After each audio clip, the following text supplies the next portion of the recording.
दोस्तों, आज आप सुनेंगे व्योमकेश बख्शी सीरीज की अगली कहानी, ग्रामोफोन पिन का रहस्य। व्योमकेश ने सुबह का अखबार अच्छी तरह तह करके एक तरफ रख दिया। फिर अपनी कुर्सी पर पीछे सिर टिकाकर खिड़की के बाहर देखने लगा। बाहर सूरज चमक रहा था। ये फरवरी की सुबह थी। ना कोहरा ना बादल, आसमान दूर दूर तक नीला था। हम लोग घर की दूसरी मंजिल में रहते थे। ड्राइंग रूम के खिड़की से शहर की आपाधापी और ऊपर खुला आसमान साफ दिखाई देता था। नीचे तरह तरह के ट्रैफिक की आवाज़ों से पता चलता था कि शहर रोज़ाना के शोर शराबे के लिए जाग रहा है। नीचे हैरिसन रोड का शोरगुल बढ़कर आकाश तक कुलांचे मारने लगा था, क्योंकि पक्षियों की चहचहाहट आसमान में उड़ने लगी थी। सुबह के 8 बजे थे। हम दोनों नाश्ता करके आराम से अखबार के पन्ने उलट रहे थे, इस उम्मीद में कि शायद कोई दिलचस्प समाचार नजर आ जाए। व्योमकेश ने खिड़की से हटने के बाद कहा, तुमने वो अजीब विज्ञापन देखा अजीत, जो कुछ दिनों से बराबर छप रहा है? मैं विज्ञापन नहीं पढ़ता, मैंने कहा। तुम विज्ञापन नहीं पढ़ते? तो क्या पढ़ते हो? जो हर एक आदमी पढ़ता है मिस्टर व्योमकेश बाबू, समाचार। यानी कि वो कहानियाँ जैसे मंचूरिया में कोई आदमी है जिसकी उंगली से खून बहता है, या फिर ब्राज़ील में एक औरत के 3 बच्चे हुए। यही सब पढ़ते हो तुम? क्या फ़ायदा ये सब पढ़कर? क्यों पढ़ा जाए इन सबको? अगर तुम आज के संदर्भ में असली खबर चाहते हो तो विज्ञापन को पढ़ो। व्योमकेश बड़ा ही विचित्र आदमी था। आमतौर पर तो वो एक गंभीर और कम बोलने वाला व्यक्ति है, लेकिन अगर कभी उसकी खिल्ली उड़ाकर उसका मजाक बना दिया जाए तो फिर वो एक दूसरा ही आदमी बन जाता है। तब उसकी बातें सुनने लायक हो जाती हैं। उसका फिलहाल जो मूड था उसे देखकर मेरे मन में उससे थोड़ा पंगा लेने का विचार आया। मैंने कहा, तो ये बात है, इसका मतलब ये हुआ कि अखबार वाले सब बदमाश लोग हैं, जो अखबार के पन्नों को विज्ञापनों से भरने की जगह फिजूल की खबरें छापकर भर देते हैं। व्योमकेश ने चमकती आंखों से कहा, इसमें कसूर उनका नहीं है, क्योंकि वो जानते हैं कि अगर वो तुम्हारे जैसे लोगों के मनोरंजन के लिए ये फिजूल की कहानियां नहीं छापेंगे तो उनका अखबार बिकेगा ही नहीं। असल में चटपटी खबरें तो व्यक्तिगत कॉलमों में मिलती हैं।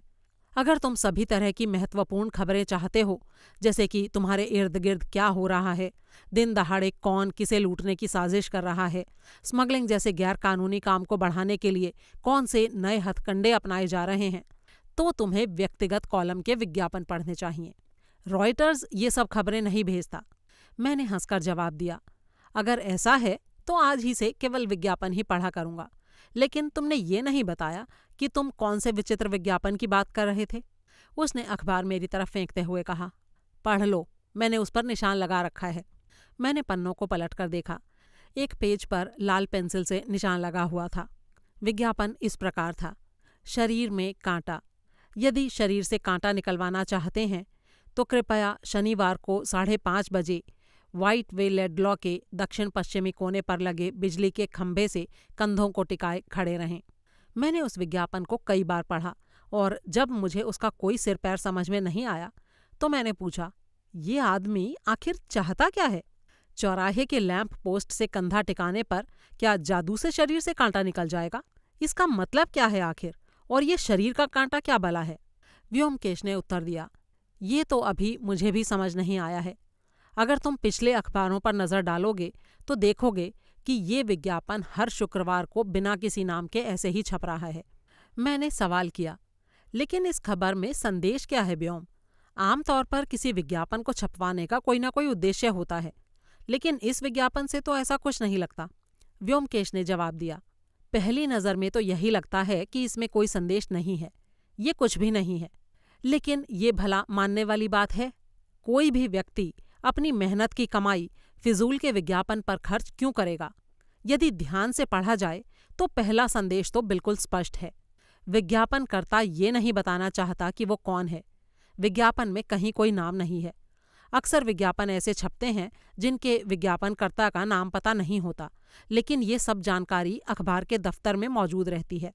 अखबार अपनी तरफ से एक बॉक्स नंबर विज्ञापन में छापता है, लेकिन इसमें वो बॉक्स नंबर भी नहीं है। ये तो तुम जानते ही होंगे अजीत कि जब कोई विज्ञापन छपवाता है तो उसका उद्देश्य ये होता है कि वो खुद मौजूद रहकर लेन देन पर कोई सौदेबाजी करे। ये भी वही करना चाहता है, लेकिन सौदेबाजी के लिए सामने नहीं आना चाहता। मैं ठीक से समझा नहीं तुम क्या कहना चाहते हो, मैंने कहा। समझाता हूँ। ध्यान से सुनो। विज्ञापन देने वाला व्यक्ति इस विज्ञापन के माध्यम से लोगों से ये कहना चाहता है कि अरे भाई सुनो, अगर तुम में से कोई अपने शरीर का कांटा निकाल देना चाहता हो तो अमुक जगह इतने बजे मिलो और इस मुद्रा में खड़े रहो ताकि मैं तुम्हें पहचान सकूं। अभी हम इसकी चर्चा नहीं करेंगे कि आखिर यह शरीर में कांटा क्या चीज़ है। इस समय हम इतना ही सोच लेते हैं कि अगर हम उस कांटे को निकाल फेंकना चाहते हैं तो हमें क्या करना होगा। उस जगह उतने बजे वहां जाएं और लैंप पोस्ट से कंधा टिकाकर खड़े हो जाएं। मान लो तुम उसी समय पर जाकर वहां इंतजार करते हो तो क्या होगा? क्या होगा मुझे क्या पता। मुझे ये बताने की जरूरत नहीं है कि शनिवार की शाम को उस जगह पर कितनी भीड़ हो जाती है। व्हाइटवे लैडलो एक तरफ है और उसके दूसरी तरफ न्यू मार्केट है और चारों तरफ कई पिक्चर हॉल हैं। तुम वहां निर्धारित समय से लेकर आधा घंटे तक उस लैंप पोस्ट से टिककर खड़े रहते हो तो खंबे के आगे पीछे चलने वाली भीड़ के धक्के तुम्हें खाने पड़ेंगे। लेकिन इतने इंतजार के बाद भी जिस काम के लिए तुम वहां खड़े हो उसका कोई अता पता तक नहीं, और जादू से तो शरीर का कांटा निकल नहीं सकता। अंत में तुम निराश होकर सोचने लगते हो कि किसी ने तुमको कैसा मूर्ख बनाया है, और तब अचानक तुम्हें अपनी पॉकेट में एक कागज मिलता है जो भीड़ में से किसी ने बड़ी ही सफाई से तुम्हारी पॉकेट में डाल दिया है। और फिर क्या? बीमार और दवा देने वाला आपस में मिलते नहीं, फिर भी इलाज का नुस्खा मिल जाता है।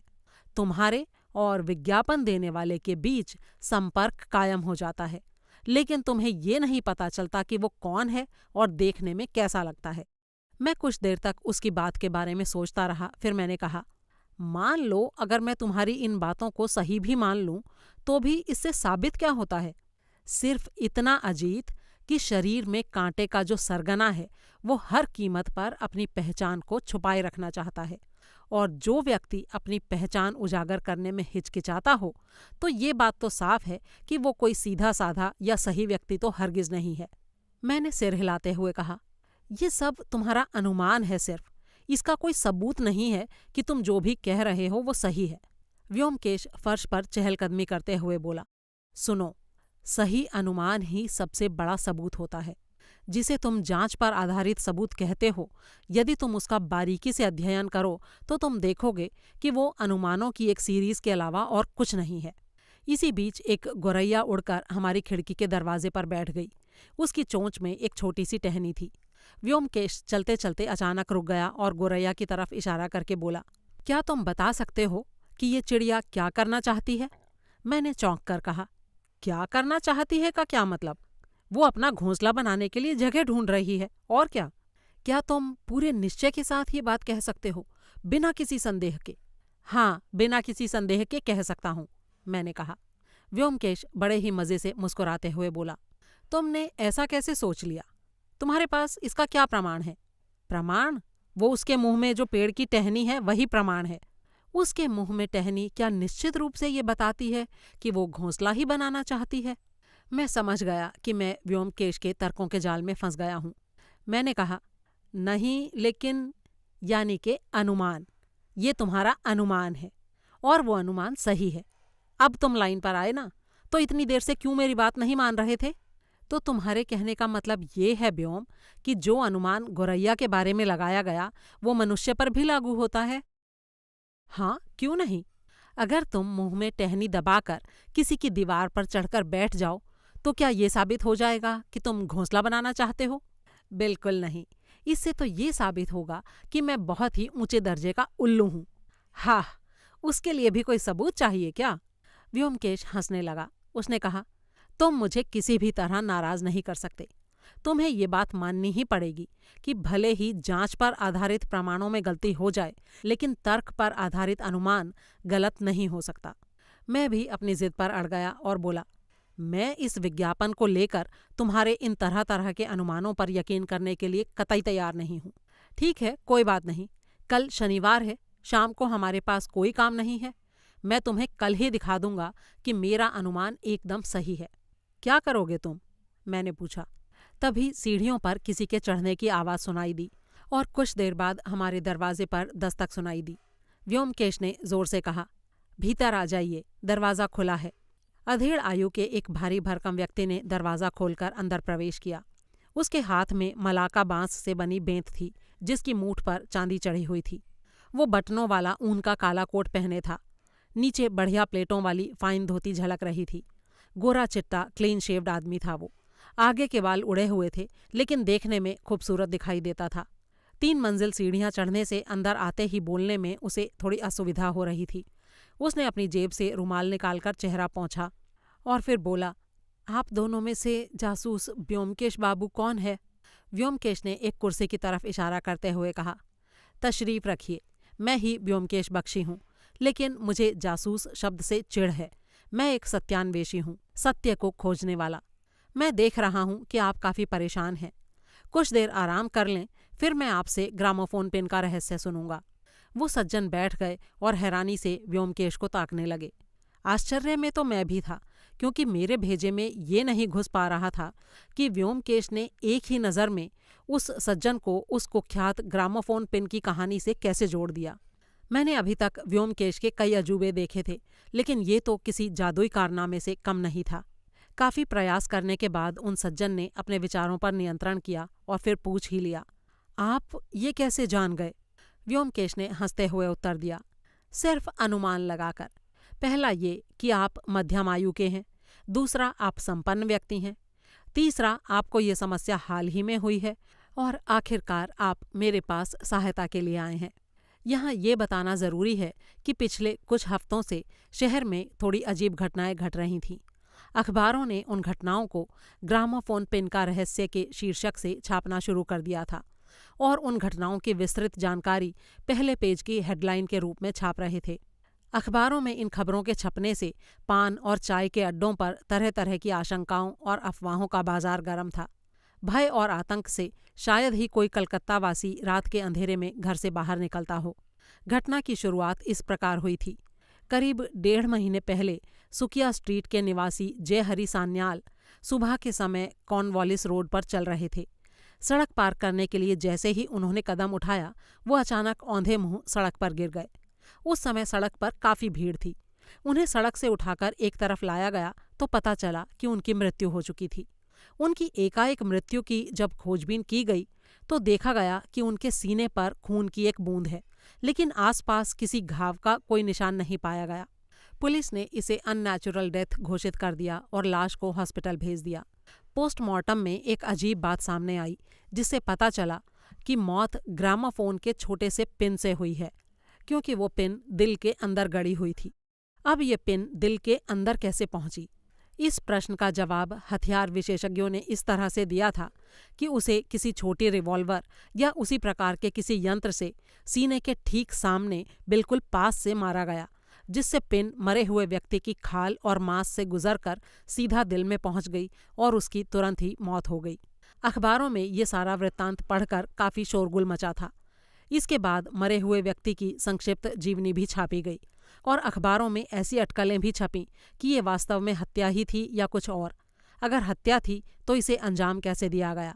लेकिन एक बात जो कोई नहीं बता पाया वो ये थी कि इस हत्या के पीछे उद्देश्य क्या था और हत्यारे को इससे क्या फ़ायदा हुआ था। अखबारों में ये भी छापा गया कि पुलिस ने अपनी जांच शुरू कर दी है। चाय के अड्डों से अब ये अफवाहें उड़ने लगीं कि ये झांसा पट्टी के सिवाय कुछ नहीं है। उस व्यक्ति को दिल का दौरा पड़ा था और अखबारों के पास क्योंकि कोई सनसनीखेज समाचार नहीं था तो उन्होंने ये कहानी गढ़कर तिल का ताड़ बना दिया। लेकिन 8 ही दिनों के बाद अखबारों ने अपने मुख्य पृष्ठों पर 1.5 इंच के बड़े बड़े टाइप में जो समाचार छापा, उसे पढ़कर कलकत्ता का संभ्रांत तबका फिर से चौंक कर सोचने पर मजबूर हो गया। चाय के अड्डों के धुरंधर भी सन्नाटे में आ गए। दैनिक कालकेतु ने लिखा था, ग्रामोफोन पिन ने फिर से तांडव शुरू किया। अजीब और रहस्यमय घटनाओं से लोग भयभीत। पूरा समाचार इस प्रकार था, कलकत्ता की सड़कें पूरी तरह से असुरक्षित। कालकेतु के पाठकों को याद होगा कि कुछ दिन पहले श्री जयहरि सान्याल की सड़क पार करते समय अचानक मृत्यु हो गई थी। जांच से पता चला कि एक ग्रामोफोन पिन उनके दिल में घुसा मिला था और डॉक्टर ने उस पिन को ही मृत्यु का कारण घोषित किया था। उस समय हमने शक जाहिर किया था कि वो कोई साधारण दुर्घटना नहीं है और उसके पीछे कोई भयानक षड्यंत्र छिपा है। हमारा वो संदेह अब पक्का हो गया है। कल ठीक वैसी ही अजीब दुर्घटना फिर से घटी है। प्रख्यात व्यवसायी कैलाश चंद्र मौलिक कल शाम लगभग 5 बजे मैदान के निकट गाड़ी से जा रहे थे। रेड रोड पर उन्होंने अपनी कार रुकवाई और पैदल चलने के लिए गाड़ी से बाहर आए। अचानक उनके मुंह से चीख निकली और वो जमीन पर गिर पड़े। उनके ड्राइवर और कुछ लोग उन्हें उठाकर कार तक लाए, लेकिन तब तक उनके प्राण जा चुके थे। ये देखकर वहां इकट्ठे सभी लोग घबरा गए, लेकिन भाग्यवश जल्दी ही पुलिस वहां आ गई। कैलाश बाबू ने रेशमी कुर्ता पहना हुआ था और पुलिस को उनके सीने पर खून की बूंद नजर आई।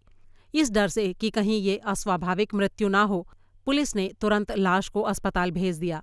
डॉक्टर की रिपोर्ट में कहा गया है कि मरने वाले के दिल में ग्रामोफोन पिन घुसा हुआ पाया गया है और ये भी बताया गया है कि वो पिन काफ़ी नज़दीक से उनके सीने में सामने से शूट किया गया था।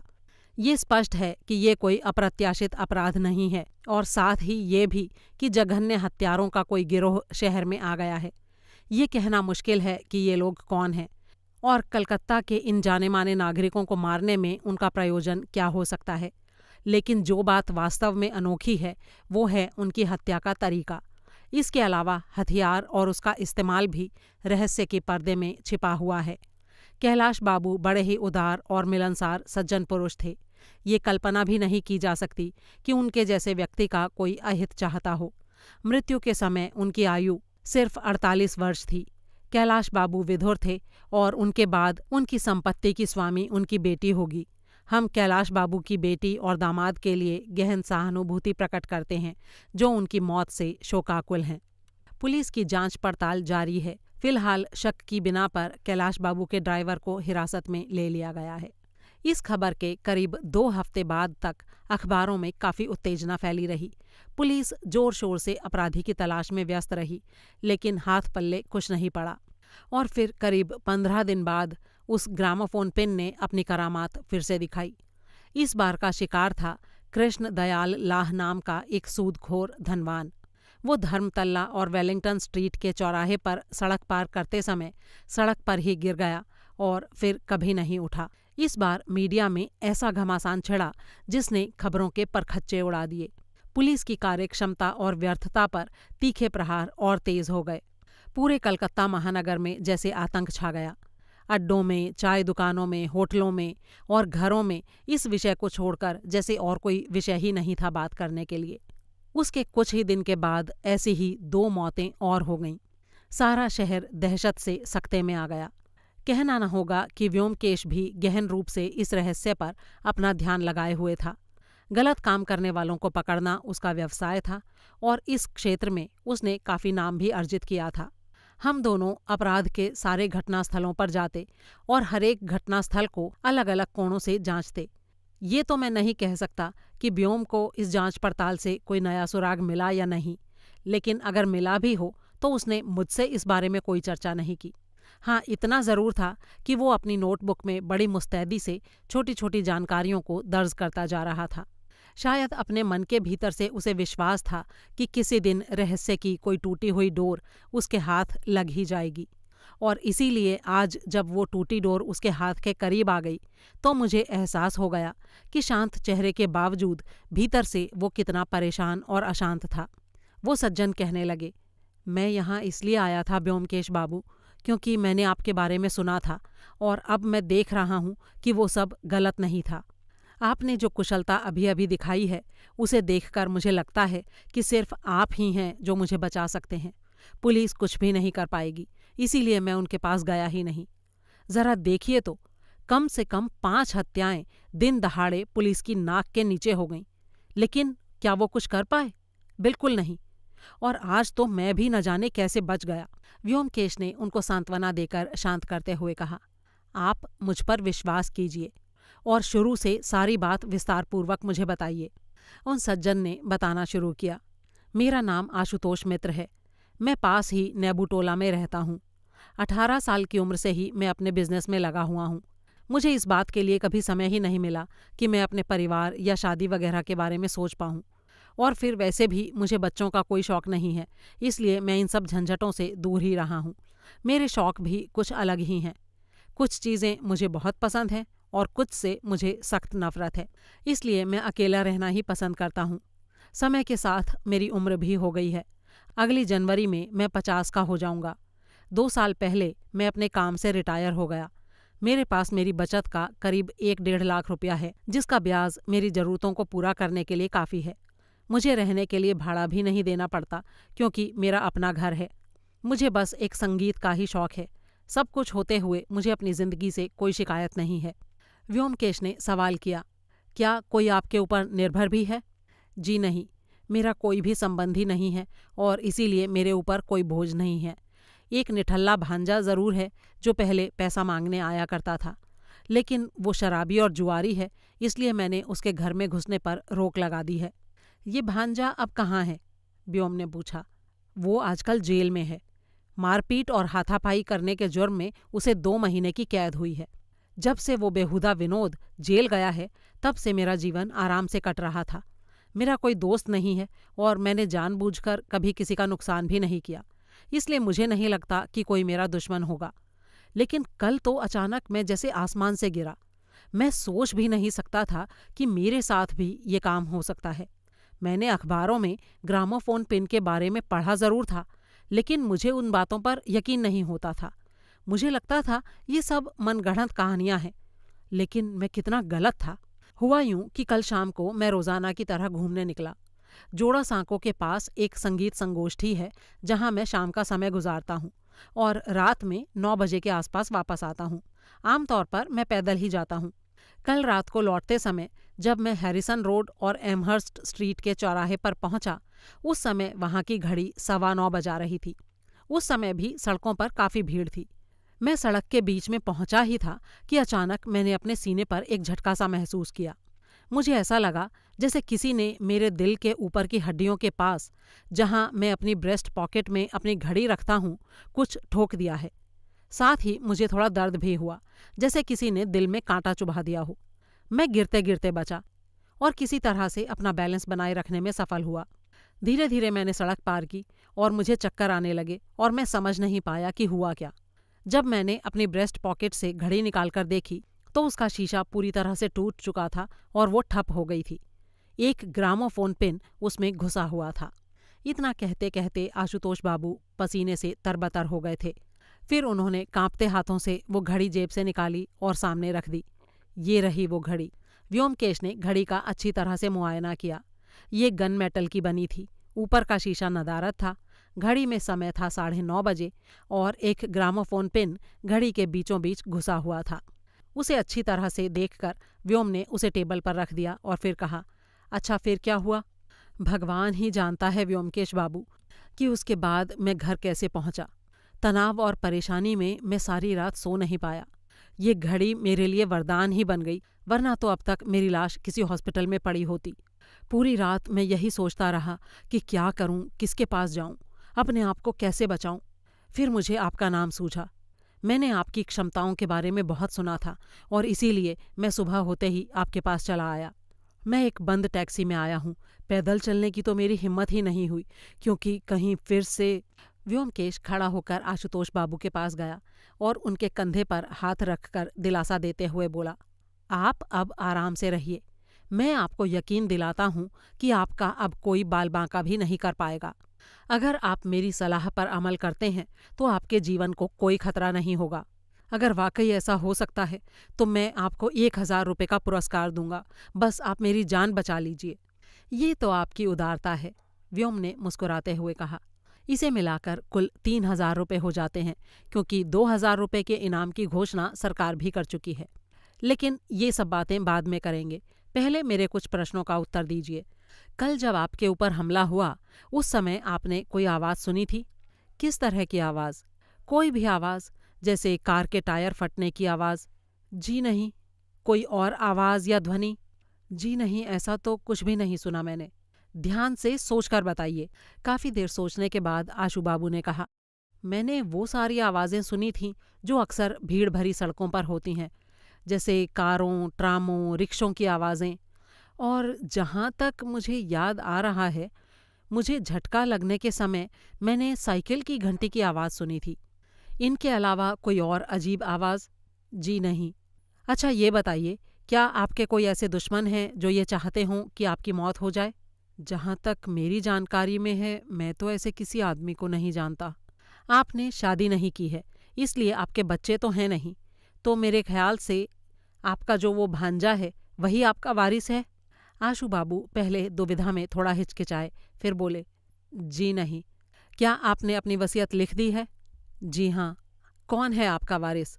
आशू बाबू थोड़ा संकोच से मुस्कुराए और फिर बोले, देखिए, आप मुझसे इसे छोड़कर और कोई भी सवाल पूछ सकते हैं, ये मेरा निजी मामला है। और फिर उनके चेहरे पर उलझन के भाव फिर से छा गए। व्योमकेश ने पैनी निगाहों से उनको देखकर कहा, अच्छा ठीक है, लेकिन क्या आपका ये वारिस, ये जो भी है, आपकी वसीयत के बारे में जानता है? जी नहीं, ये मेरे और मेरे वकील के बीच पूरी तरह से गोपनीय बात है। क्या आप अपने वारिस से अक्सर मिलते रहते हैं? जी हाँ। आपके भांजे को जेल गए कितने दिन हुए? जी करीब 3 हफ्ते। ठीक है, आप अभी घर जाइए, ये घड़ी और अपना पता मेरे पास छोड़ जाइए। अगर मुझे किसी और जानकारी की ज़रूरत हुई तो मैं आपसे संपर्क करूँगा। अरे लेकिन आपने मेरे लिए कोई इंतज़ाम तो किया ही नहीं। अगर मेरे ऊपर फिर से हमला हुआ तो? आपको सिर्फ इतना ख्याल रखना है कि आप घर से बिल्कुल बाहर ना निकलें। घर में आप पूरी तरह से सुरक्षित रहेंगे। अगर आप कोई दरबान रखना चाहते हों तो वो भी रख लें। और हाँ, अगर आप घर से बाहर निकलना ही चाहते हैं तो सिर्फ फुटपाथ का ही प्रयोग करें। किसी भी हालत में सड़क पर बिल्कुल ना जाएं। अगर आपने ऐसा किया तो फिर मैं आपकी सुरक्षा की जिम्मेदारी नहीं ले पाऊंगा। आशू बाबू के चले जाने के बाद व्योमकेश काफ़ी देर तक सोच में डूबा बैठा रहा। कोई आधा घंटे के बाद उसने कहा, तुम यही सोच रहे हो ना अजीत कि मैंने आशू बाबू को घर से निकलने के लिए मना कर दिया और मैं इस निर्णय पर कैसे पहुंचा कि वो सिर्फ घर में ही सुरक्षित रहेंगे? हाँ, यही सोच रहा हूँ, मैंने कहा। देखो, ग्रामोफोन पिन केस में ये तो साफ है कि ये सारी हत्याएं सड़क पर ही हुई हैं, और वो भी किनारे पर नहीं, सड़क के एकदम बीचों बीच। क्या तुमने सोचा कि ऐसा क्यों है? नहीं, मुझे तो नहीं पता, मैंने कहा। इसके 2 कारण हो सकते हैं। पहला तो ये कि सड़क पर हत्या करने से इल्जाम से बच जाना ज़्यादा आसान हो सकता है, हालांकि इस बात की संभावना बहुत ज़्यादा नहीं है। दूसरी बात ये हो सकती है कि हत्या का हथियार ऐसा हो जिसका इस्तेमाल सिर्फ सड़क पर ही किया जा सकता हो। मैंने उत्सुकता से पूछा, ऐसा हथियार भला कौन सा हो सकता है? अरे, अगर यही पता चल जाए तो फिर तो सारा रहस्य ही ना खुल जाएगा। क्या ऐसा हो सकता है व्योम कि कोई व्यक्ति ऐसा रिवॉल्वर रखता हो जिसमें गोली की जगह ग्रामोफोन पिन का इस्तेमाल हो सकता हो? व्योमकेश ने कुछ सोचते हुए कहा, हाँ हो तो सकता है, लेकिन मुझे इस बात पर संदेह है। कोई ऐसा इंसान जो बंदूक और पिस्तौल इस्तेमाल करना चाहता होगा, वो भला भीड़ क्यों चाहेगा? वो तो एकांत की ही खोज करेगा। और फिर दूसरी बात, बंदूक तो छोड़ो, पिस्तौल के शॉट का धमाका भी भीड़ के कोलाहल में छुप नहीं सकता। फिर गन पाउडर की महक भी रह जाती है। हो सकता है वो एयरगन का इस्तेमाल करता हो, मैंने कहा।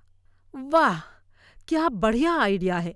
कंधे पर एयरगन लटकाकर हत्या करने जाना, भीड़ से भरी सड़क के बीचों बीच। नहीं मेरे प्यारे दोस्त, ये इतना आसान काम नहीं है।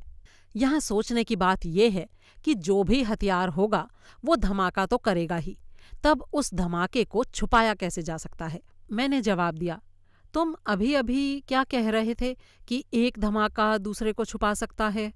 एक झटके से व्योमकेश खड़ा हो गया और बड़ी बड़ी आंखों से मुझे घूरते हुए बड़बड़ाया, ये सही है, यही बिल्कुल सही है। अरे क्या सही है? कुछ नहीं कुछ नहीं। मैं जितना इस रहस्य के बारे में सोचता हूँ उतना ही मुझे लगता है जैसे सारी हत्याएं एक दूसरे से जुड़ी हुई हैं। वो कैसे? मैंने पूछा। देखो, शुरू करें तो सारे शिकार मध्यम उम्र के ही आदमी थे। आशू बाबू जो घड़ी के कारण बच गए वो भी मध्यम आयु के हैं। दूसरी बात, सभी लोग खाते पीते संपन्न व्यक्ति हैं। इनमें से कोई भी गरीब बिल्कुल नहीं था। फिर हरेक की हत्या सड़क के ऐन बीचों बीच हुई, सैकड़ों की भीड़ के बीच। और सबसे महत्वपूर्ण बात कि ये सारे के सारे लोग संतानहीन थे। मेरा मतलब है इनके पुत्र नहीं थे। खैर जो भी हो, मैं जल्दी ही इस हत्यारे को ढूंढ निकालूंगा। लंच के बाद इस केस पर दिमाग लगाने के लिए काफ़ी समय होगा। फिलहाल तो मैं नहाने जाता हूँ। दोपहर में 3:30 बजे के आसपास व्योमकेश बाहर चला गया। मुझे नहीं पता कि कहाँ गया और क्यों गया। जब वो वापस आया तब तक अंधेरा हो चुका था। पुत्तीराम नाश्ता ले आया और हम लोगों ने पूरी शांति से बैठकर नाश्ता किया। फिर व्योमकेश ने कुर्सी पर कमर टिकाते हुए अपना चुरुट जलाया और बोला, तुमको ये आशू बाबू कैसे व्यक्ति लगे? मुझे ये सवाल थोड़ा अटपटा लगा।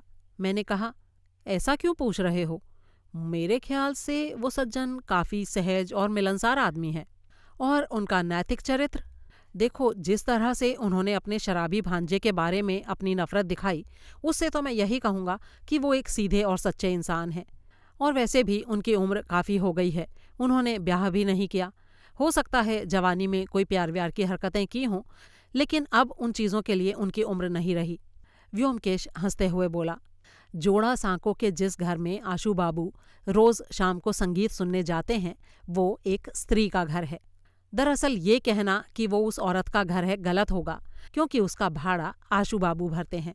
उस घर को संगीत संगोष्ठी कहना भी गलत होगा, क्योंकि संगोष्ठी बनाने के लिए कम से कम 2 लोगों की ज़रूरत होती है, लेकिन वहाँ पर तो वो सिर्फ एक ही हैं। क्या बात कर रहे हो व्योम? तुम्हारा मतलब है बुढ़ऊ काफ़ी रंगीन तबीयत के हैं? वाह, क्या बात है! इतना ही नहीं मेरे दोस्त, अभी और भी है। आशू बाबू उस औरत की पिछले 12-13 साल से देखभाल कर रहे हैं, इसलिए उनकी वफादारी पर शक नहीं किया जा सकता। और जाहिर है कि बदले में उनको भी वही वफादारी मिली है, क्योंकि किसी और संगीत के शौकीन को घर में घुसने की इजाज़त नहीं है। दरवाजे पर सख्त पहरा है। मैंने हंसते हुए कहा, ओह, तभी मैं सोचूं कि तुम्हें अचानक आशू बाबू के निजी जीवन में इतनी दिलचस्पी क्यों हो गई है। ये मेरी कमियों में से एक है। और फिर आशू बाबू के वारिस की बात मुझे परेशान किए हुए थी, इसीलिए मैं पता लगाने वहां गया था। ओहो, तो ये औरत है आशू बाबू की वारिस? मैंने कहा। हाँ, मेरा यही अनुमान है। मैंने वहां पर एक और आदमी को भी देखा, जिसकी उम्र 35 साल के करीब होगी। देखने में वो काफ़ी तड़क भड़क वाला लगा। वो तेजी से दरबान के पास आया और उसके हाथ में एक चिट्ठी देकर गायब हो गया। जो भी हो, विषय चाहे जितना भी मज़ेदार हो, लेकिन इस समय हमारे लिए इतना उपयोगी नहीं है। मैं समझ गया कि व्योमकेश नहीं चाहता कि आशू बाबू के निजी जीवन की ये घटनाएं उन्हें सुरक्षा प्रदान करने के उसके प्रयासों में आड़े आएं। मैं ये भी जानता था कि इंसानी दिमाग कई बार ऐसी स्थितियों में अनजाने में ही अपने केंद्र बिंदु से भटक जाता है। इसलिए मैंने भी विषय बदलते हुए कहा, अच्छा ये तो बताओ, क्या तुम्हें घड़ी की जांच करके कुछ पता चला? हाँ, उससे मुझे 3 जानकारियां मिली हैं। पहली, ग्रामोफोन पिन साधारण एडिसन कंपनी का है। दूसरी, उसका भार ठीक 2 ग्राम है। और तीसरी बात, घड़ी अब ठीक नहीं हो सकती। मैं हंस पड़ा। यानी तुम्हें कोई भी उपयोगी जानकारी नहीं मिली? सीधे सीधे से बोलो ना। व्योमकेश ने जवाब दिया, मैं तुम्हारी इस बात से सहमत नहीं हूँ। इससे मुझे ये पता चला कि जिस समय ये पिन दागा गया, उस समय हमलावर और आशू बाबू के बीच 7-8 फुट से ज़्यादा दूरी नहीं थी। एक ग्रामोफोन पिन इतना हल्का होता है कि इससे ज़्यादा दूरी से दागा जाए तो अपने निशाने पर लग ही नहीं सकता। ये तो कमाल की बात है। हत्यारा इतनी नज़दीक आकर लोगों पर वार करता है और फिर भी गायब हो जाता है, कभी भी पकड़ा नहीं जाता है। यही तो सबसे बड़ी पहेली है अजीत। ज़रा सोचो, हत्या कर देने के बाद भी वो व्यक्ति वहीं भीड़ में खड़ा हो सकता है। हो सकता है कि मृतक की लाश को हटाने में उसने मदद भी की हो, फिर भी कोई उसे पकड़ नहीं पाया। कितनी सफाई से उसने अपने आप को छुपाए रखा है। मैंने कुछ देर सोचकर कहा, अच्छा मान लो कि हत्यारे की पॉकेट में कोई ऐसा यंत्र है जो ग्रामोफोन पिन को दाग सकता है। जैसे ही वो अपने शिकार के सामने आता है, वो अपनी पॉकेट के अंदर से यंत्र को चला देता है। अपना हाथ वो पॉकेट के अंदर ही रखता है। ऐसे में किसी को शक भी नहीं होगा, क्योंकि बहुत से लोग चलते समय अपनी पॉकेट में हाथ डाले रखते हैं। व्योमकेश ने जवाब दिया, अगर ऐसा होता तो वो अपना काम फुटपाथ पर भी कर सकता था। वो इस बात का इंतज़ार क्यों करता कि शिकार सड़क के बीचों बीच ही हो? दूसरी बात, मैं किसी ऐसे यंत्र को नहीं जानता जो बिना कोई आवाज़ किए त्वचा और मांसपेशियों को चीरकर सीधे दिल पर आघात कर सकता हो। ऐसे यंत्र के लिए तो बहुत ज़्यादा पावर की ज़रूरत होगी। पता नहीं क्यों मुझे ऐसा लग रहा है कि इस पहेली का हल बहुत ही साधारण है, जो बिल्कुल मेरे आसपास है, लेकिन बस दिमाग में नहीं आ रहा। जितना मैं कोशिश करता हूँ उतना ही ये मेरे हाथों से फिसलता जा रहा है। उस रात हत्या के बारे में हमारी और कोई चर्चा नहीं हुई। दूसरे दिन सुबह भी व्योमकेश काफ़ी परेशान नजर आया। वो जल्दी ही उठ गया और एक कप चाय पीकर कहीं चला गया। 3 घंटे बाद जब वो आया तो मैंने पूछा, कहाँ चले गए थे? वकील के पास गया था। बस इतना कहकर वो अपने कमरे में चला गया। पूरा दिन वो कमरा बंद करके किसी काम में लगा रहा। एक बार मैंने उसे फ़ोन पर बात करते भी सुना। करीब 4:30 बजे शाम को उसने दरवाज़ा खोला और झांक कर चिल्लाया, अरे अजीत, कल की बात क्या भूल गए? कांटे का रहस्य ढूंढने का समय हो रहा है।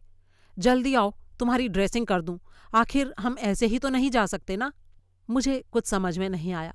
उसके कमरे में घुसते हुए मैंने पूछा, हम कहाँ जा रहे हैं और हम ऐसे ही क्यों नहीं जा सकते हैं?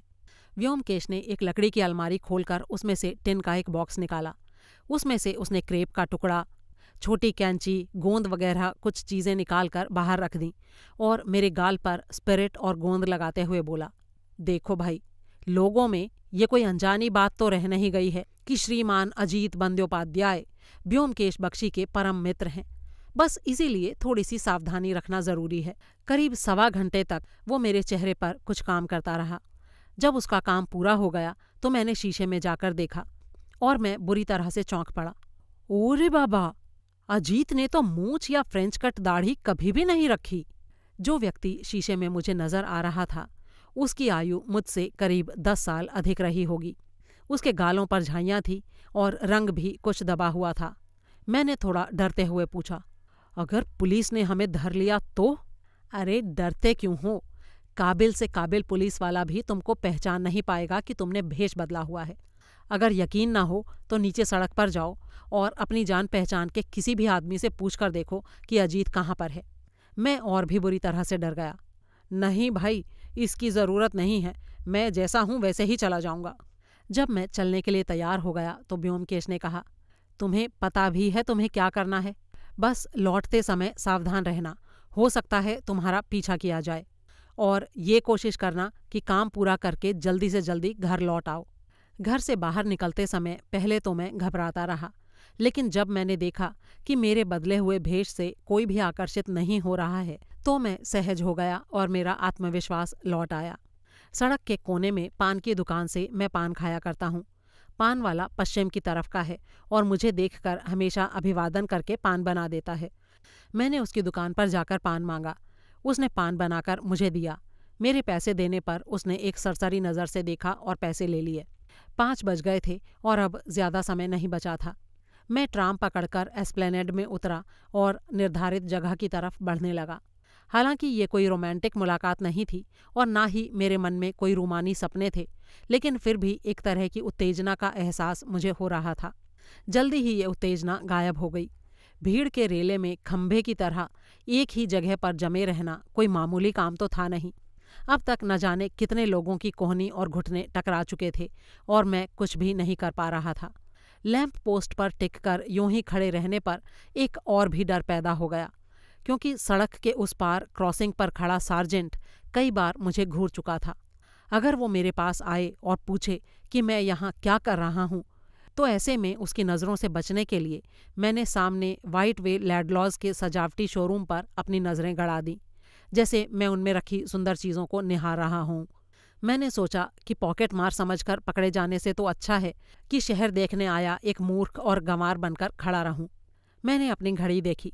6 बजने में बस 10 मिनट बचे थे। 10 मिनट और बीतने के बाद मैं इस झंझट से पार हो जाऊंगा। मेरी बेचैनी बढ़ती जा रही थी। मैं खंभे से टिककर खड़ा जरूर था, लेकिन बार बार कुर्ते की जेब को टटोल रहा था। जेब अब तक खाली थी। आखिरकार 6 बज गए और मैंने धीरे से लैंप पोस्ट से अपना कंधा हटा लिया। एक बार और मैंने जेब टटोली, लेकिन निराशा ही हाथ लगी। निराशा के साथ साथ मेरे मन में एक खुशी भी हुई। आखिरकार मुझे एक ऐसा उदाहरण मिल गया था जिसके आधार पर मैं व्योमकेश को चिढ़ा सकता था कि उसके सारे अनुमान सही नहीं होते। मन ही मन खुश होते हुए मैंने अपने कदम आगे बढ़ाए ही थे कि अचानक, फोटो चाहिए बाबू, इन शब्दों ने मुझे चौंका दिया। मैंने मुड़कर देखा तो लुंगी पहने एक मुस्लिम नौजवान हाथ में एक लिफाफा लिए मेरी तरफ देख रहा था। दुविधा में मैंने हाथ में लिफाफा ले लिया और लेने के बाद जैसे ही उसमें से फ़ोटो निकलकर ज़मीन में बिखरे, मैं घबरा गया। मैं जानता था कि अश्लील फ़ोटो का ये धंधा कलकत्ता की सड़कों पर चलता है। मैंने अपने हाथ को उसकी ओर बढ़ाते हुए घृणा से इनकार कर दिया, लेकिन इससे पहले ही वो आदमी गायब हो गया था। मैंने दाएं बाएं चारों तरफ देखा, लेकिन वो लुंगी वाला युवक कहीं भी नजर नहीं आया। मैं हैरानी में खड़ा हुआ था और समझ नहीं पा रहा था कि क्या करूं। तभी एक दबी हुई स्थिर आवाज ने मेरे विचारों को भंग कर दिया। मेरी बगल में एक कम उम्र वाला अंग्रेज व्यक्ति खड़ा था। मुझे न देखकर वो सामने की तरफ देख रहा था और शुद्ध बंगला में एक जानी पहचानी आवाज में बोल रहा था, मैं देख रहा हूं कि तुम्हें पत्र मिल गया है, इसलिए अब सीधे घर जाओ। सीधे नहीं बल्कि घूम कर जाओ। ट्राम से पहले बऊ बाजार जाना, वहां उतरकर हावड़ा क्रॉसिंग तक की बस लेना, फिर टैक्सी से घर। तभी हमारे सामने सर्कुलर रोड जाने वाली ट्राम आकर रुकी और वो व्यक्ति उछलकर उसमें चढ़ गया।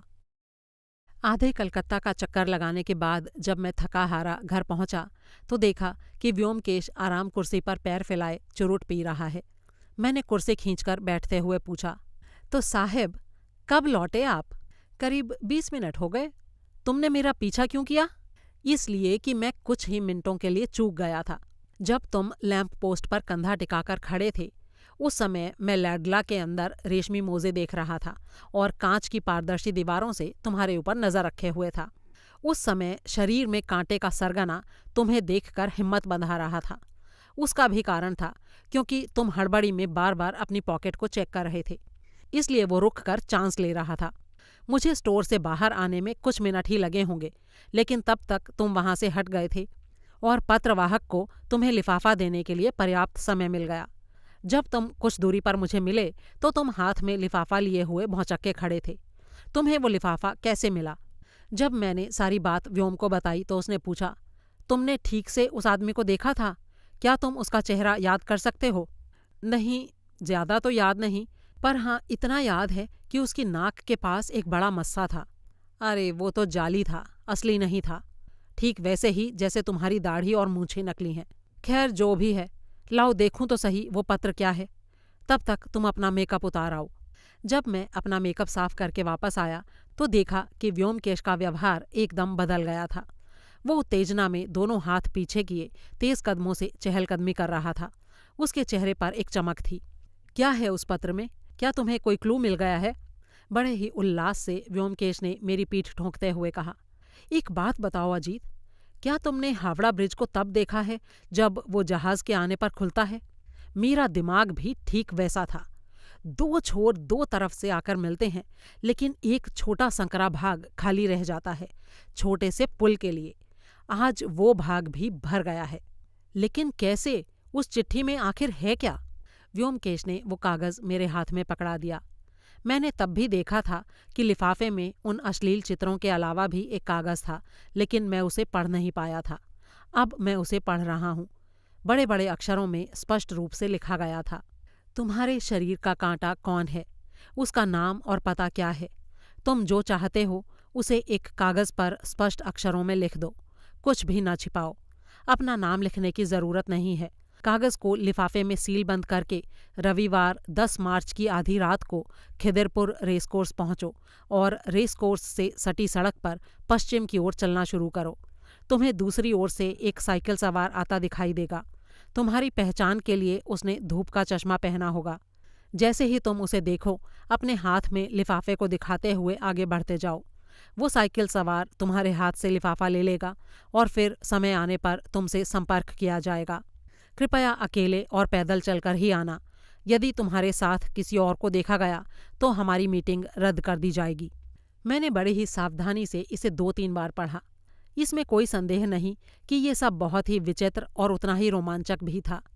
इसलिए मैंने पूछ लिया, मुझे तो कुछ भी समझ में नहीं आ रहा है व्योम, ये सब क्या चक्कर है?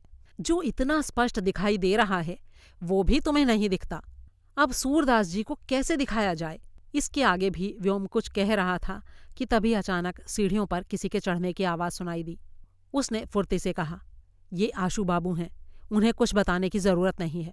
उसने जल्दी से वो कागज़ मेरे हाथ से लिया और अपनी पॉकेट में रख दिया। जब आशू बाबू अंदर आए तब उनका चेहरा देखने लायक था। कपड़े अस्त व्यस्त, बाल उलझे हुए, गालों में गड्ढे पड़े साफ नजर आ रहे थे। आंखों के चारों तरफ काले स्याह गोले। कल जब वे मौत से बचकर आए थे तब भी मैंने उनको इतना हैरान परेशान नहीं देखा था जितने वे आज दिख रहे थे। सामने पड़ी कुर्सी पर करीब करीब गिरते हुए वो बोले, बुरी खबर है व्योमकेश बाबू, मेरे वकील विलास मल्लिक लापता हो गए हैं। सहानुभूति भरे स्वर में व्योमकेश ने कहा, मुझे पता था। आपको शायद ये पता चल गया होगा कि जोड़ा सांकों का आपका मित्र भी उसके साथ मारा गया है। आशु बाबू का मुंह हैरानी से खुला रह गया। आपको मालूम है सब कुछ? जी हाँ, सब कुछ। मैं कल जोड़ा सांको गया था। वहां मैंने विलास मलिक को भी देखा। काफी दिनों से विलास बाबू और उस घर में रहने वाली औरत आपके खिलाफ साजिश में लगे हुए थे और जाहिर है कि आपको इसकी कोई जानकारी नहीं थी।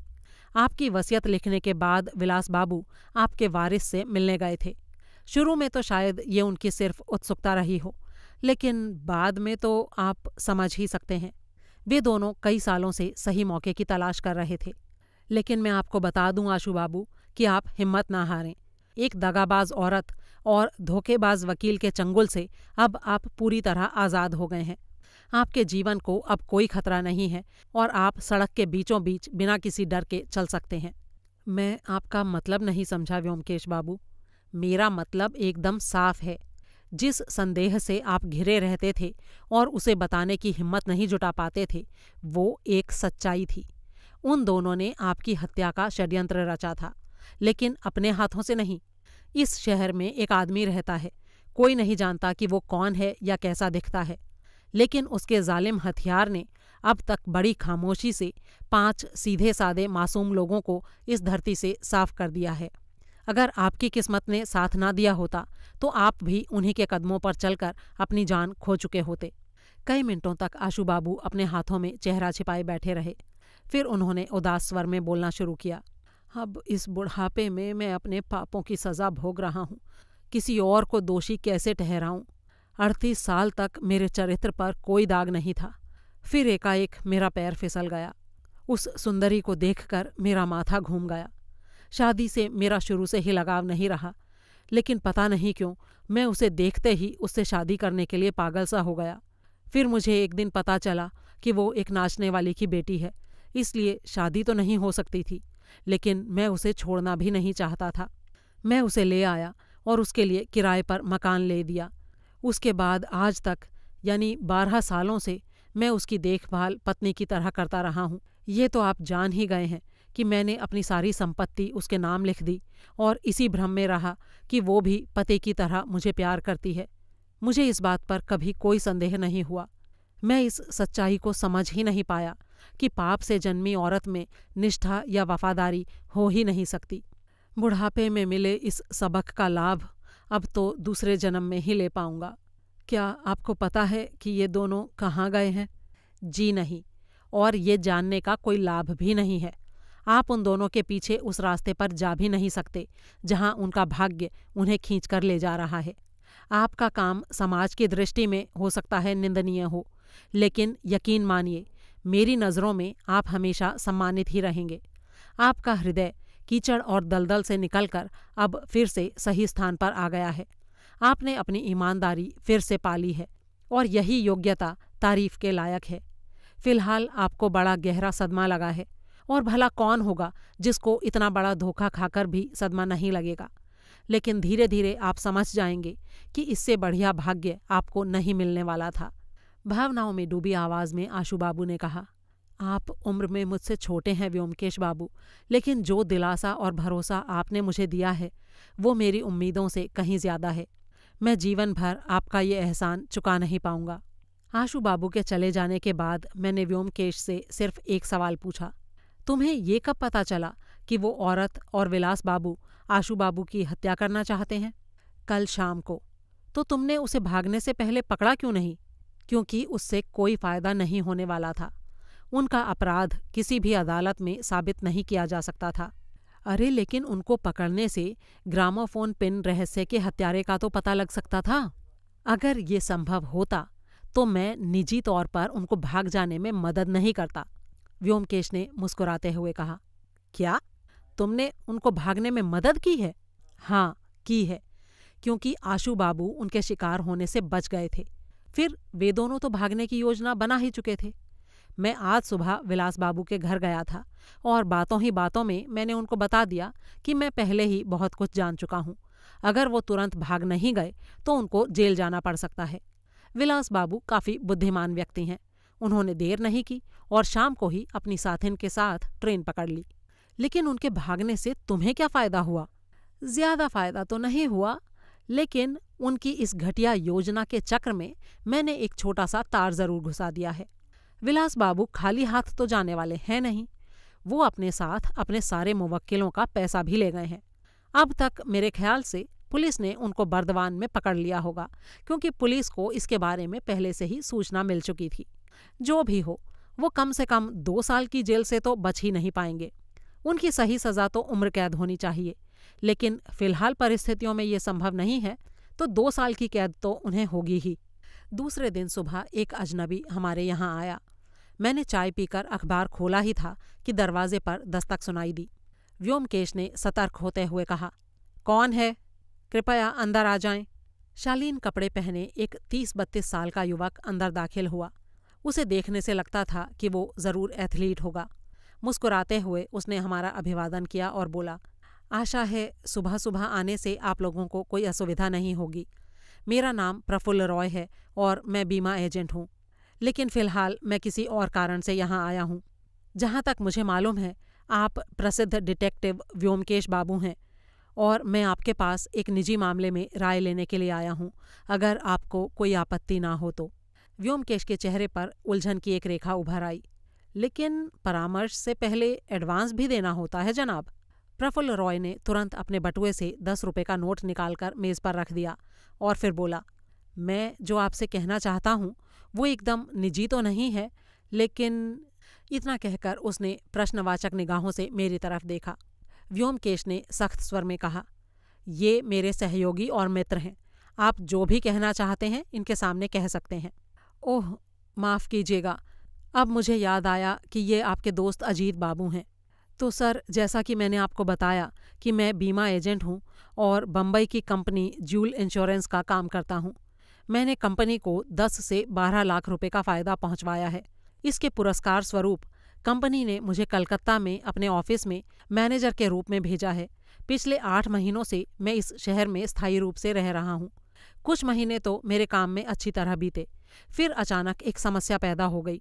मैं किसी का नाम नहीं लेना चाहता, लेकिन एक प्रतियोगी कंपनी का एक कर्मचारी इसके लिए जिम्मेदार है। मैं कंपनी के छोटे मोटे कमीशन के मामले नहीं देखता, मैं सिर्फ बड़े कमीशन वाले अकाउंट देखता हूँ। अब हुआ यूं कि इस आदमी ने मेरे बड़े ग्राहकों को चुराना शुरू कर दिया। जहां भी मैं जाता, उसके बाद ये आदमी वहां जाकर मेरी कंपनी के बारे में झूठी शिकायतें करता और इस तरह से मेरे ग्राहकों को मेरे हाथ से छीन लेता। धीरे धीरे बड़े कमीशनों वाली बीमा पॉलिसी मेरे हाथ से निकलने लगी। इस तरह 4-5 महीने और बीत गए। मुझे ऊपर से काम बढ़ाने के लिए प्रेशर आने लगा, लेकिन इस आदमी से छुटकारे का कोई उपाय मुझे नहीं सूझा। कुछ महीने इसी उधेड़बुन में बीत गए। फिर... इतना कहकर प्रफुल्ल रॉय ने अपने बटुए से 2 चिट निकाली और छोटी चिट व्योमकेश की तरफ बढ़ाते हुए बोला, फिर करीब 2 हफ्ते पहले इस विज्ञापन से मेरा ध्यान आकर्षित हुआ। आपने शायद ना देखा हो, लेकिन इसे देखते ही मैं खुशी से उछल पड़ा। क्या मेरा केस भी शरीर में कांटे जैसा ही है? मैंने सोचा, देखूं अगर मेरे शरीर का कांटा भी निकल सके तो। मैं जिस परेशानी में फंसा हूं, उसमें कोई मुझसे जादुई तावीज़ भी पहनने को कहता तो मैं ज़रूर पहन लेता। मैंने गर्दन तिरछी करके देखा। ये उसी शरीर में कांटे के विज्ञापन की क्लिपिंग थी। प्रफुल्ल राय आगे बोलता गया, देखा आपने इस विज्ञापन को? ये कितना अजीब है ना?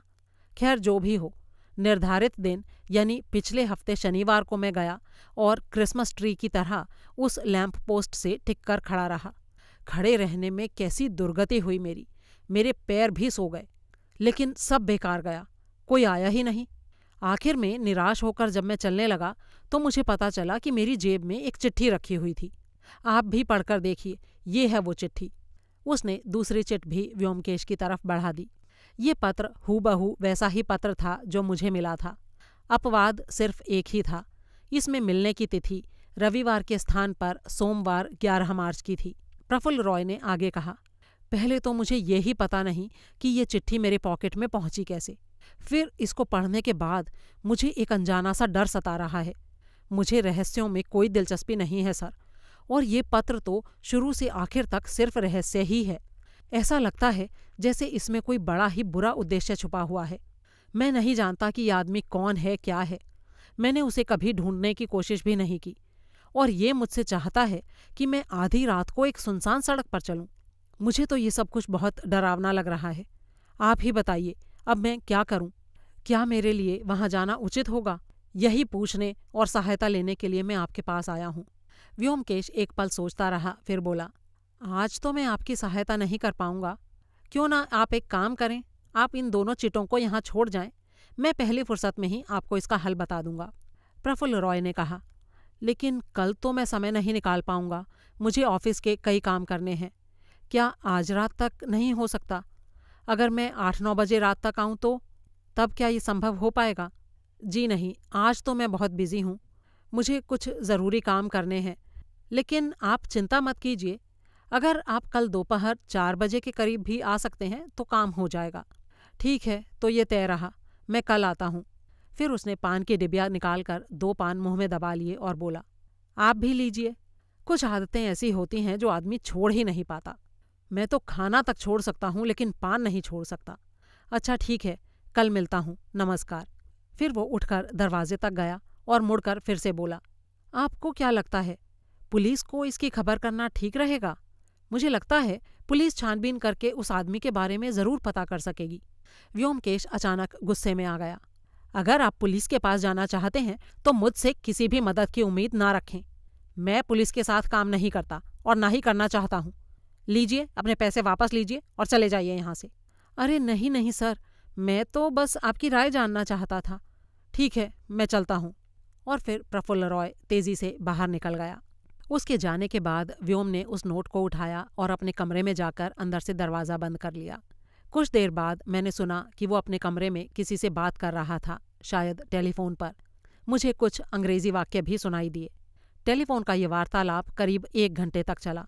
उसके बाद जब वो कमरे से निकला तो पहले की तरह सामान्य और खुश नजर आ रहा था।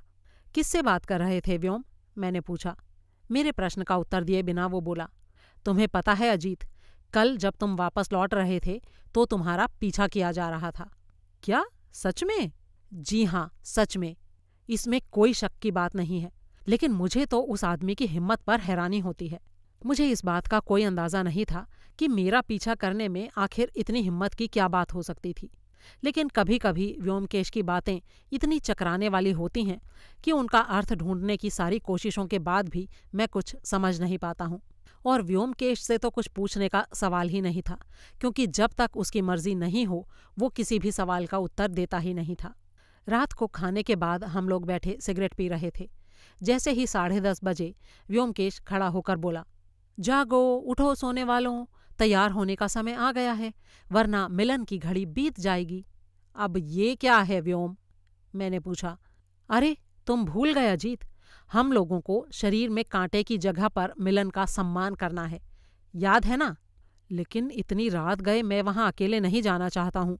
तुम चाहो तो खुद चले जाओ। मैं तो जाऊंगा ही, लेकिन तुम्हें भी चलना है। लेकिन जाना जरूरी है क्या? और फिर शरीर में कांटे वाले मामले में तुम्हारी इतनी दिलचस्पी है क्यों? इसकी जगह अगर ग्रामोफोन पिन वाले रहस्य पर थोड़ा ध्यान देते तो शायद अब तक वो सुलझ चुका होता।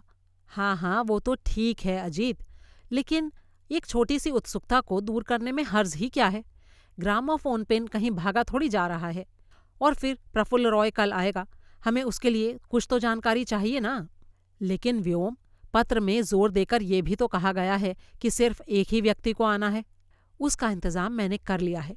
अब कृपा करके दूसरे कमरे में चलो, समय बीता जा रहा है। कमरे में जाकर व्योमकेश ने बड़ी ही फुर्ती से मेरा मेकअप फिर से किया। अब मैं फिर से वही आदमी दिखाई दे रहा था जो पहले दिन था। फिर उसने अपना मेकअप करना शुरू किया। उसने अपने चेहरे को नहीं बदला, सिर्फ अलमारी से काला सूट और काले रबर सोल वाले जूते निकाले और पहन लिए। फिर उसने मुझे शीशे से 5-6 फीट दूर खड़ा कर दिया और ठीक मेरे पीछे खड़े होकर बोला, क्या तुम शीशे में मुझे देख सकते हो? नहीं। ठीक है, अब आगे चलो। क्या तुम मुझे देख सकते हो? नहीं। तो ठीक है, काम बन गया। अब सिर्फ एक आइटम रह गया है। मैं जब व्योमकेश के कमरे में घुसा तो 2 अंडाकार चीनी मिट्टी की प्लेटें मेज पर रखी दिखाई दी, ठीक वैसी जिनमें रेस्टोरेंट में मटन चॉप परोसा जाता है। उसने एक प्लेट को मेरे सीने पर रखकर एक चौड़े कपड़े से कसकर बांध दिया और बोला, ध्यान रखना, ये फिसलनी नहीं चाहिए। अब इसके बाद तुम कोट पहनकर बटन लगा लोगे तो कुछ भी नज़र नहीं आएगा। ये सब क्या है व्योम? अरे भाई, ये हमारा बुलेट प्रूफ जैकेट है, समझे?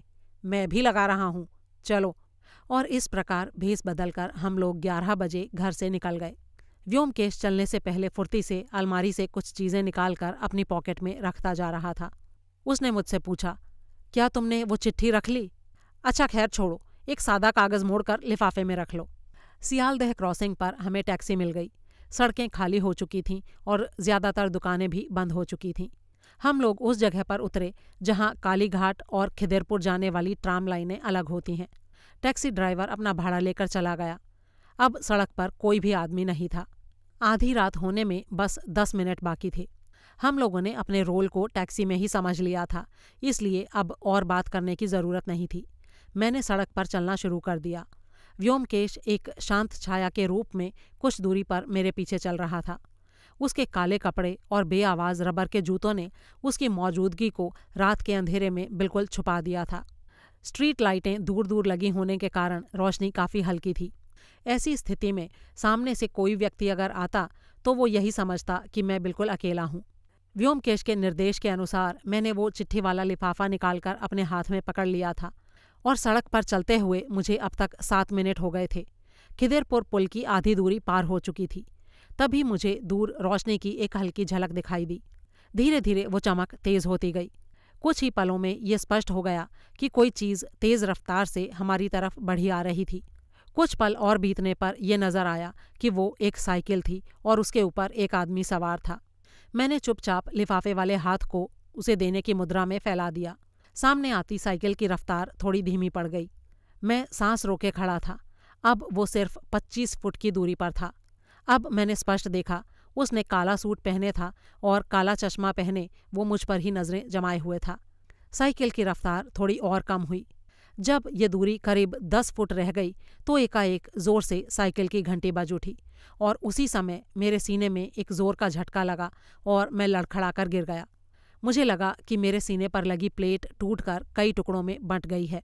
और इसके बाद अगले कुछ पलों में कई घटनाएं तेज़ी से घटीं।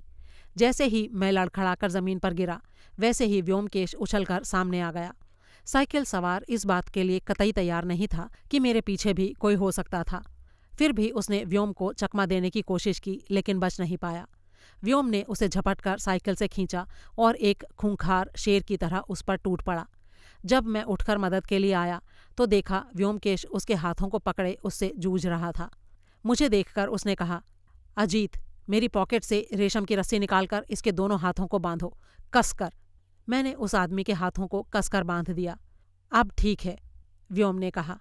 लगता है तुमने इन महानुभाव को पहचाना नहीं है। ये हैं हमारे दोस्त प्रफुल्ल रॉय, जो सुबह हमारे यहाँ आए थे। और अगर और भी कुछ जानना चाहते हो तो सुनो, ग्रामोफोन पिन के रहस्य के पिता भी यही हैं। इन शब्दों को सुनकर मेरा क्या हाल हुआ मैं बता नहीं सकता। लेकिन प्रफुल्ल रॉय एक जहरीली हंसी हंसने के बाद बोला, अब मेरी छाती पर से तो हट जाइए व्योमकेश बाबू, मैं कहीं भाग थोड़ी रहा हूँ। व्योमकेश ने मुझसे उसकी दोनों पॉकेट की तलाशी लेने को कहा। एक पॉकेट में ओपेरा की ऐनक थी और दूसरी में पान की डिबिया। मैंने डिबिया को खोलकर देखा, उसमें 4 पान रखे थे। व्योमकेश ने जैसे ही उसके ऊपर से अपनी पकड़ हटाई, वो उठकर बैठ गया और एकटक व्योमकेश को देखने लगा। फिर धीमी आवाज़ में बोला, तुमने बाजी मार ही ली व्योमकेश बाबू। मैं तुम्हारी तेज़ बुद्धि का सही अंदाज़ा नहीं लगा पाया और ये तुम भी भांप गए। दुश्मन की ताकत को कभी कम करके नहीं आंकना चाहिए। ये सबक सीखने में मुझे थोड़ी देरी हो गई। अब उसका फ़ायदा उठाने का समय नहीं रहा और उसके चेहरे पर एक हारी हुई मुस्कान तैर गई। व्योमकेश ने अपनी जेब से पुलिस की सीटी निकाली और ज़ोर ज़ोर से बजाई। फिर बोला, अजीत, साइकिल को उठाकर एक तरफ कर दो और सावधानी से करना। साइकिल की घंटी को हाथ मत लगाना, वो खतरनाक है। प्रफुल्ल रॉय ज़ोर से हंसा और बोला, यानी कि तुम सब कुछ जानते हो। गजब की बुद्धि दी है भगवान ने तुम्हें, और उसी से बचने के लिए मैंने आज का ये जाल बिछाया था। मैंने सोचा था कि तुम अकेले आओगे और हमारा ये मिलन प्राइवेट होगा, लेकिन तुमने हर जगह मुझे हरा दिया। मैं अब तक अपने आप को एक्टिंग का बादशाह समझता था, लेकिन तुम तो मुझसे भी ऊंचे कलाकार निकले। तुमने आज सुबह ही मुझे बेनकाब करके मेरा दिमाग खाली कर दिया और मैं उल्टा तुम्हारे जाल में फंस गया। मेरा गला सूख रहा है, क्या थोड़ा पानी मिलेगा? व्योमकेश ने जवाब दिया। पानी यहाँ कहीं नहीं मिलेगा, पुलिस स्टेशन में पी लेना। सच में कितना बेवकूफ़ हूँ मैं भी, यहाँ पानी कहाँ मिलेगा? अच्छा, क्या मैं एक पान खा सकता हूँ?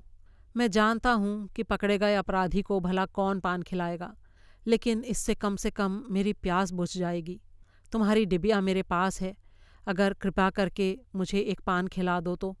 व्योमकेश ने एक बार मुझे देखा, फिर डिबिया से 2 पान निकालकर उसके मुंह में रख दिए। धन्यवाद, चाहो तो तुम भी बाकी 2 पान खा सकते हो। व्योमकेश ने उसकी बात का कोई जवाब नहीं दिया। वो बेचैनी से चारों तरफ देखकर पुलिस के आने का इंतजार कर रहा था। थोड़ी दूर से मोटरसाइकिल की आवाज़ सुनाई दी। प्रफुल्ल रॉय ने फिर से कहा, अब तो पुलिस भी आने वाली है, इसलिए अब तो तुम मुझे बिल्कुल ही नहीं जाने दोगे, है ना? मैं तुम्हें जाने कैसे दे सकता हूँ भला? इतनी मुश्किल से तो तुम पकड़ में आए हो। प्रफुल्ल रॉय फिर से पागलों की तरह हंसा और बोला, व्योमकेश बाबू, तुम शायद भूल गए कि एक तेज बुद्धि वाला आदमी भी कभी ना कभी गलती कर सकता है। तुम कभी मुझे पुलिस को नहीं सौंप सकते।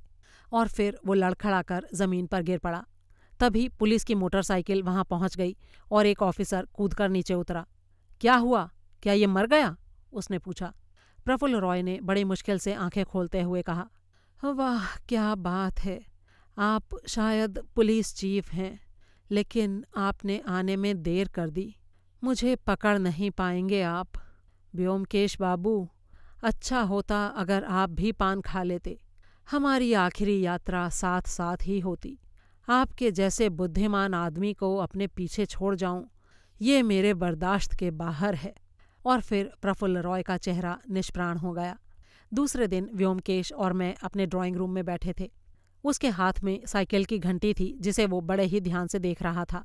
मेज़ पर एक खुला लिफाफा पड़ा हुआ था। वो घंटी के कवर को खोलकर उसके अंदर के मैकेनिज्म को देख रहा था। कुछ देर बाद वो बोला, कमाल का दिमाग था इस आदमी का। कोई कल्पना भी नहीं कर सकता कि इतना लाजवाब यंत्र कोई बना सकता है। ये स्प्रिंग देखो, कितना शक्तिशाली पावर वाला है। यही असली यंत्र है, एकदम छोटा लेकिन बहुत ही खतरनाक और जानलेवा। और ये छोटा सा छेद देख रहे हो अजीत, यही बंदूक का काम करता था। और ये है घंटी बजाने का ट्रिगर। ये 2 काम करता था, शूट करना और घंटी बजाना। अर्थात इसको घुमाने पर वो छोटा पिन निकलकर अपने निशाने पर लगता और साथ साथ घंटी भी बजती थी। लोग समझते थे घंटी बजी, लेकिन उधर गोली चल जाती थी। घंटी की आवाज़ स्प्रिंग की आवाज़ को छिपा लेती थी। याद है, हमने इस बारे में बात भी की थी। एक आवाज़ दूसरी आवाज़ को छिपा सकती है, लेकिन जो दुर्गंध फैलती है वो कैसे छिपेगी? मुझे उसी दिन इस आदमी के तेज दिमाग का आभास हो गया था। मैंने सवाल किया, लेकिन एक बात बताओ व्योम, तुमने ये कैसे अनुमान लगाया कि शरीर में कांटे का सरगना और ग्रामोफोन पिन का हत्यारा एक ही आदमी है? पहले मैं ये बात नहीं समझ पाया था अजीत, लेकिन धीरे धीरे मेरे दिमाग में ये दोनों एक बनते गए। शरीर में कांटे वाला आदमी क्या कहता था? वो स्पष्ट रूप से कहता था कि अगर आपके सुख और शांति में कोई बाधा है तो वो उससे छुटकारा दिला देगा। जाहिर है इसके बदले में उसे एक मोटी रकम देनी होगी। हालांकि इस रकम का कहीं जिक्र नहीं किया जाता, लेकिन ये तो तय है कि वो ये काम कोई दया पुण्य या परोपकार के वश होकर नहीं करता। अब दूसरी तरफ देखो, जितने भी लोग मारे गए वो सारे के सारे किसी के सुख में कांटे बने हुए थे। मैं मरने वालों के रिश्तेदारों पर उंगली उठाना नहीं चाहता, क्योंकि जिस तथ्य को साबित नहीं किया जा सकता उसका जिक्र करना बेकार होता है। लेकिन कोई भी इस बात को नोट किए बिना नहीं रह सकता कि जितने लोगों की हत्या हुई वो सब निस्संतान थे और उनके धन संपत्ति को पाने वाला कुछ केसों में उनका भतीजा था या दामाद था। क्या आशू बाबू और उनकी रखेल औरत का किस्सा हमें संकेत नहीं देता कि उन दोनों का दिमाग किस दिशा में काम कर रहा था? एक दूसरी बात जो शुरू से ही मेरे दिमाग में खटक रही थी वो थी पहले के नाम और दूसरे के काम में समानता। एक तरफ शरीर में कांटे का विज्ञापन और दूसरी तरफ कांटे जैसी एक चीज के दिल में घुसने से मरते हुए लोग। क्या तुम्हें एहसास नहीं हुआ कि दोनों में कहीं कुछ समानता है? नहीं तो मुझे तो ऐसा कुछ समझ में नहीं आया, मैंने कहा। व्योम ने बेचैनी से सिर हिलाते हुए कहा, आशु बाबू का केस लेने के तुरंत बाद मुझे इसका एहसास हो गया था। समस्या सिर्फ इतनी थी कि अपराधी की पहचान कैसे की जाए। और यहीं आकर प्रफुल्ल रॉय का तेज दिमाग सामने आया। उसकी चालाकी बेमिसाल थी। जिन लोगों ने हत्या के लिए पैसे दिए, वो तक ये नहीं जान पाए कि वो आदमी कौन है और इस काम को कैसे करता है। उसकी तुरुप चाल यही थी कि वो अपने आप को पर्दे में छुपाए रख रहा था। अगर वो खुद चलकर मेरे घर नहीं आ जाता तो मुझे नहीं पता मैं उसका पता लगा भी पाता या नहीं। इस बात को इस तरह से समझो, जब तुम उसके बुलावे पर लैंप पोस्ट पर खड़े थे तो तुम्हारे आचरण से उसे कुछ संदेह जरूर हुआ था। फिर भी उसने जुआ खेला और वो चिट्ठी तुम्हारी पॉकेट में डाली। अपना संदेह मिटाने के लिए उसने तुम्हारा पीछा भी किया। लेकिन जब तुम आधे कलकत्ते का चक्कर लगाकर घर में घुसे तो वो जान गया कि तुम मेरे ही दूत हो। ये बात उसे पहले से ही पता थी कि आशु बाबू का केस मेरे हाथ में आ गया है। इसलिए उसे पूरा यकीन हो गया कि मुझे सब कुछ पता चल गया है। उसकी जगह कोई और होता तो अपनी योजना छोड़कर भाग खड़ा होता। लेकिन एक तो वो अपनी जिद का पक्का था, दूसरे उसे अपने दिमाग पर बहुत ज्यादा भरोसा था। इसीलिए वो मेरे पास आया ताकि ये पता कर सके कि मैं कितना कुछ जानता हूँ और शरीर में कांटे के केस में क्या करना चाहता हूँ। ये करके वो कोई जोखिम नहीं उठा रहा था, क्योंकि मेरे लिए ये पता करना असंभव था कि शरीर में कांटे और ग्रामोफोन पिन दोनों रहस्यों का जनक वही है। और यदि मैं जान भी लेता तो भी मैं किसी भी सूरत में उसको अपराधी तो ठहरा ही नहीं सकता था। लेकिन यहाँ पर उसने एक गलती कर दी। वो ये कल्पना नहीं कर पाया कि उस सुबह मैं उसका ही इंतजार कर रहा था, क्योंकि मैं ये जान गया था कि इन सब की जानकारी लेने के लिए वो मेरे पास जरूर आएगा। तुम जान गए थे तो तुमने उसे पकड़वाया क्यों नहीं? मैंने कहा। अब देखो, कर रहे हो ना बौड़म जैसी बात। अजीत महाशय, अगर मैं उसे उसी समय पकड़वा देता तो मेरी सारी मेहनत बेकार नहीं चली जाती, क्योंकि मेरे पास उस समय कोई सबूत था ही नहीं जिसके बल पर मैं उसे हत्या का आरोपी ठहरा सकता। मेरे पास उसे पकड़ने का एक ही रास्ता था, और वो ये था कि मैं उसे रंगे हाथ पकड़ूं। और मैंने वही किया। जरा सोचो, हम लोग सीने पर कांच की प्लेटें बांधकर रात में वहां क्या करने गए थे? सबूत इकट्ठे करने ही तो गए थे। खैर, जो भी हो, मुझसे बात करके प्रफुल्ल रॉय ये जान गया कि मुझे सब कुछ पता लग चुका है। वो सिर्फ ये नहीं जान पाया कि मैंने उसके दिमाग को भी पढ़ लिया है। उसने फैसला किया कि अब मुझे जिंदा छोड़ देना उसके लिए खतरनाक होगा, और इसीलिए उसने मुझे उस रात रेस कोर्स की सड़क पर चलने के लिए आमंत्रित किया। वो जान गया था कि मैंने उस दिन तुम्हें भेजकर उसे गच्चा दिया था, इसलिए इस बार मैं खुद ही जाऊंगा। तो भी एक बात को लेकर उसके मन में अब भी संदेह था कि अगर कहीं मैं अपने साथ पुलिस ले गया तो। इसीलिए जाते समय उसने पुलिस का जिक्र किया था। पर जब उसने देखा कि पुलिस की बात को लेकर मैं क्रोध में आ गया तो उसे इत्मीनान हो गया कि पुलिस नहीं आएगी, और मन ही मन उसने मुझे मरा हुआ मान लिया। बेचारा नटवरलाल एक छोटी सी गलती के कारण फंस गया। इसका अफसोस उसने मरते समय भी प्रकट किया और माना कि उसे मेरी बुद्धि को कम करके नहीं आंकना चाहिए था। क्या तुम्हें याद है अजीत कि जब आशु बाबू पहली बार यहाँ आए थे तो मैंने उनसे पूछा था कि उनको अपने सीने में झटका लगने के समय कोई आवाज़ सुनाई दी थी? तो उन्होंने कहा था कि साइकिल की घंटी। उस समय मैंने उस बात पर ज़्यादा ध्यान नहीं दिया। यही एक बड़ी पहेली थी जो सुलझने का नाम ही नहीं ले रही थी। लेकिन जब मैंने शरीर में कांटे का पत्र पढ़ा तो तुरंत मुझे उसका हल मिल गया। हैरानी की बात है कि मैंने साइकिल पर पहले ध्यान क्यों नहीं दिया।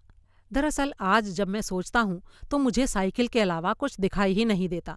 कितना आसान था उससे ये काम करना। आप सड़क पर चल रहे हैं, एक साइकिल सवार सामने से आता है, आपको एक तरफ हो जाने के लिए वो घंटी बजाता है और फिर चला जाता है, और आप सड़क पर गिरकर मर जाते हैं। कोई भी व्यक्ति साइकिल सवार पर संदेह नहीं कर सकता, क्योंकि उसके दोनों हाथ तो हैंडल को पकड़े थे। वो हत्या कैसे कर सकता है? इतना कहकर व्योमकेश घंटी को हाथ में लेकर बड़े ही प्यार से निहारने लगा। इतने में हवा का एक झोंका आया और मेज पर रखा लिफाफा उड़कर मेरे पैर के पास गिर गया। मैंने उसे उठाकर ऊपर रखते हुए कहा, तो अब पुलिस कमिश्नर महोदय का इस बारे में क्या कहना है? बहुत कुछ कहना है। पहले तो उन्होंने पुलिस और सरकार की तरफ से मुझे धन्यवाद दिया है और प्रफुल्ल रॉय की आत्महत्या पर शोक प्रकट किया है, और ये भी कहा है कि जल्दी ही सरकार की तरफ से निर्धारित किया गया पुरस्कार मुझे मिल जाएगा। प्रफुल्ल रॉय की लाश की पहचान अभी नहीं हो पाई है, जूल इंश्योरेंस के कर्मचारियों ने लाश देखकर कहा कि वो व्यक्ति प्रफुल्ल रॉय नहीं है। उनका प्रफुल्ल रॉय तो काम के सिलसिले में जैसौर गया हुआ है। तो इसका मतलब हत्यारे का असली नाम कुछ और है। क्या है ये अभी पता नहीं चला है। और हाँ, कमिश्नर साहब ने ये भी कहा है कि ये घंटी मुझे पुलिस को देनी होगी क्योंकि ये अब सरकार की संपत्ति हो गई है। मेरी बड़ी दिली इच्छा थी कि मैं इसे यादगार के तौर पर अपने पास रख पाता, लेकिन कोई बात नहीं। मेरे पास प्रफुल्ल रॉय की एक दूसरी यादगार है, उसका दिया हुआ वो 10 रुपये का नोट। मैं उसे जड़वा कर रखूँगा अपने पास। तभी हमारे दरवाजे की घंटी बजी। ये पोस्टमैन था। व्योमकेश के नाम एक रजिस्टर्ड चिट्ठी थी। उसने चिट्ठी लेकर खोली तो उसके हाथ में एक रंगीन शीट दिखाई दी, जिसे उसने मुस्कुराते हुए मेरी तरफ बढ़ा दिया। ये आशू बाबू की तरफ से भेजा गया 1000 रुपये का चेक था। दोस्तों, ये कहानी आपको कैसी लगी इसके बारे में अपनी राय कमेंट बॉक्स में शेयर करना बिल्कुल ना भूलें और वीडियो को प्लीज़ ज़्यादा से ज़्यादा शेयर ज़रूर करें। जल्दी ही एक और कहानी के साथ फिर मिलेंगे। तब तक के लिए अलविदा।